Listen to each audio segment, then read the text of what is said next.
یہ ہمیں ایک سوال موصول ہوا ہے ہیئر ٹرانسپلانٹیشن کے حوالے سے کہ اگر ہیئر ٹرانسپلانٹ کیے جائیں، مثلا جو ہمارے یہاں پروسیس چلتا ہے، جیسے اگر پیچھے سے بال ہیں وہ لے کر آگے کی جگہ پر جہاں گنج پن ہے وہاں ٹرانسپلانٹ کر دیے جائیں، تو سائل کہہ رہے ہیں کہ کیا یہ تغییر خلق اللہ کے اندر داخل نہیں ہوتا؟ تو میں اس کی وضاحت کر دیتا ہوں۔ دیکھیے گا یہ ایک جملہ ہمارے یہاں بڑا مشہور ہو چکا ہے آج کل، کہاں سے ہوا، کون ہے کہنے والا، اللہ بہتر جانے، کہ ہیئر ٹرانسپلانٹ جس وقت ہم کرتے ہیں اپنے ہی بالوں سے، جیسے ہمارے ہی سر کے بالوں کو لے کر ٹرانسپلانٹ کر دیا جاتا ہے، تو اس پہ کہا جاتا ہے کہ بھائی آپ اللہ کی بنائی کو کیوں بگاڑ رہے ہیں، یہ حرام ہونا چاہیے۔ تو یہ بالکل درست فتویٰ نہیں ہے، اور نہ جانے، مجھے نہیں لگتا کہ کوئی بھی اہل علم ایسا کوئی فتویٰ جاری کر رہا ہو، یہ عوام الناس کے اندر مشہور بات ہے۔ بلکہ آپ کسی بھی عالم دین سے رہنمائی لیں گے تو وہ یہی کہیں گے کہ یہ جو ٹرانسپلانٹیشن ہے اپنے ہی بالوں سے، یہ بالکل تغییر خلق اللہ کے اندر داخل نہیں ہوتی ہے، بلکہ اللہ نے جس فطرت پہ آپ کو پیدا کیا تھا اس کے اندر ایک عیب آ گیا، اس میں ایک نقص آ گیا، اور آپ اس نقص کو دور کرنے کے لیے ٹرانسپلانٹ کروا رہے ہیں۔ یہ تغییر خلق اللہ نہیں ہے، یہ بالکل تغییر خلق اللہ ہے کہ اللہ کی بنائی کو بگاڑ دیا جائے، بلکہ اللہ کی جو بنائی تھی اس کے اندر ایک عیب آ گیا، اور اس عیب کو دور کرنے کے لیے آپ دوبارہ اس فطری چیز کے اوپر آ رہے ہو جو ایک نارمل انسان کی ہوتی ہے۔ تو ہر چیز تغییر خلق اللہ نہیں ہوتی ہے، تغییر خلق اللہ کے ایک مفہوم ہے کہ اللہ کی بنائی کو بگاڑا جاتا ہے اس کے اندر، اور انسان کی باڈی کے اندر ایک فطرتی طور پر جو انسان کا جسم ہے اس سے ہٹ کر کوئی بھی عضو جس میں عیب آ جائے، اس عیب کو دور کرنے کے لیے آپ کوئی بھی سرجری کروائیں گے وہ کبھی بھی تغییر خلق اللہ میں نہیں آئے گا۔ میں اس کی چند مثالیں آپ کو دیتا ہوں۔ جیسے اللہ کے نبی علیہ السلام کے زمانہ مبارک میں ایک صحابی کا ناک کٹ گیا جنگ میں،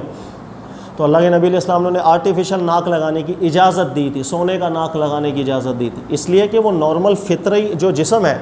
اس سے ایک عیب پیدا ہو گیا تھا، عیب پیدا ہو گیا تو اس عیب کو دور کرنے کے لیے آپ کوئی بھی سرجری کریں یا عضو لگائیں، نقلی عضو لگائیں، وہ بالکل تغییر خلق اللہ میں نہیں داخل نہیں ہوتا۔ اسی طرح دیکھیں نارمل انسان کے فطری طور پر دانت سیدھے ہوتے ہیں، اوپر کے بھی نیچے کے بھی۔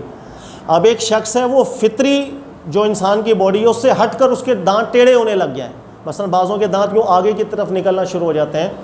تو آپ اس انسان کو دیکھیں کیا یہ انسان کے دانت فطری طور پر جیسے عام انسان ہے ویسے ہی ہیں، یا یہ ہٹ کر کے کوئی عیب اور نقص آ گیا؟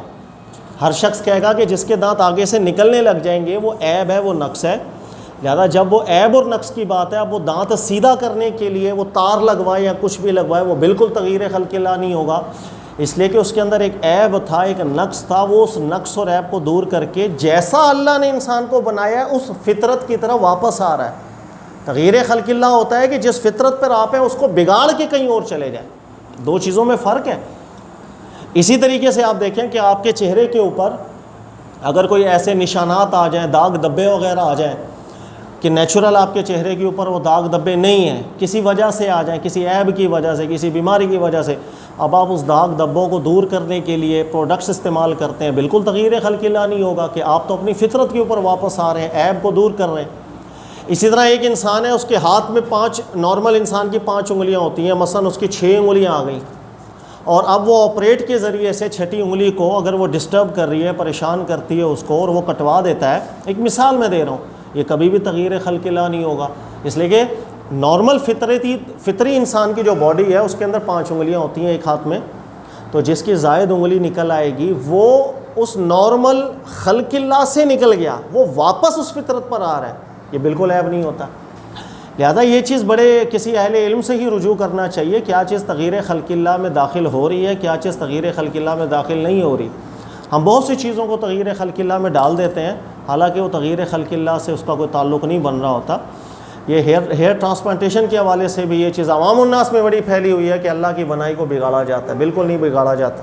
اللہ نے جو فطرت انسان کی دی ہے اس میں عیب پیدا ہوا، اس عیب کو دور کر کے واپس اس فطرت پہ آپ آئیں گے، یہ بالکل تغییر خلق اللہ نہیں۔ تغییر خلق اللہ کی میں چند مثالیں آپ کو بیان کر دیتا ہوں۔ تغییر خلق اللہ میں کیا چیز داخل ہوگی، بڑے غور سے دیکھیے گا۔ ایک شخص ہے وہ فطری طور کے اوپر بالکل پرفیکٹ ہے، اس کی آنکھیں بھی ٹھیک ہیں، ناک بھی ٹھیک ہے، گال بھی ٹھیک ہے، پورا جسم اس کا ٹھیک ہے۔ اب وہ شخص کوئی سرجری اس لیے کروا رہا ہے کہ وہ جو اللہ نے فطرت پر اس کو بالکل ٹھیک بنایا ہے، لیکن اس کا دل مطمئن نہیں ہو رہا، وہ کہہ رہا ہے نہیں میں اسمائل کرتا ہوں تو مجھے جو ہے نا اپنی ہنسی اچھی نہیں لگ رہی ہے، تو اٹریکشن پیدا کرنے کے لیے، زیادہ حسن کو حاصل کرنے کے لیے اب وہ سرجری کرواتا ہے کہ نہیں میرے ڈمپل بننے چاہیے، جب میں مسکراؤں تو میرے ڈمپل بننے چاہیے، ایسی جو سرجری ہوگی تغیر خلق اللہ کے زمرے کے اندر جائے گی، اس لیے کہ یہ کسی عیب کو دور کرنے کے لیے سرجری نہیں ہے۔ اللہ نے آپ کو فطرت پہ بنایا، بالکل ٹھیک بنایا، اور اب آپ اس ٹھیک کے اندر بھی عیب تلاش کر رہے ہیں اللہ کی بنائی ہوئی۔ کوئی عیب نہیں ہے کہ جس کو علاج کے ذریعے سے آپ دور کر رہے ہو، بلکہ حسن کی زیادتی کے لیے ایسا کام کریں گے تو یہ تغیر خلق اللہ کے اندر ضرور جائے گا، اس لیے کہ یہ ناشکری کی علامت ہوتی ہے۔ اور جس شخص کی ایسی طبیعت ہوتی ہے، آپ نے دیکھا ہوگا کہ اس کو سکون پھر بھی نہیں ملتا، وہ ایک سرجری کرائے گا، کچھ عرصے بعد لگے گا میں اب بھی حسین نہیں لگ رہا، پھر ایک اور سرجری کرائے گا، پھر سرجریاں کرواتا چلا جائے گا، چہرہ ہی اس کا بگڑ کے رہ جاتا ہے۔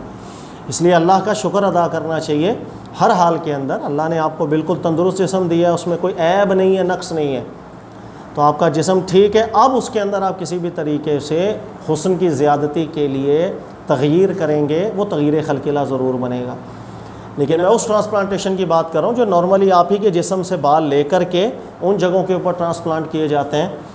جہاں سے گنج پن آپ کا ظاہر ہو چکا ہے۔ اللہ تعالیٰ سمجھنے کی توفیق دے۔ جزاک اللہ خیر۔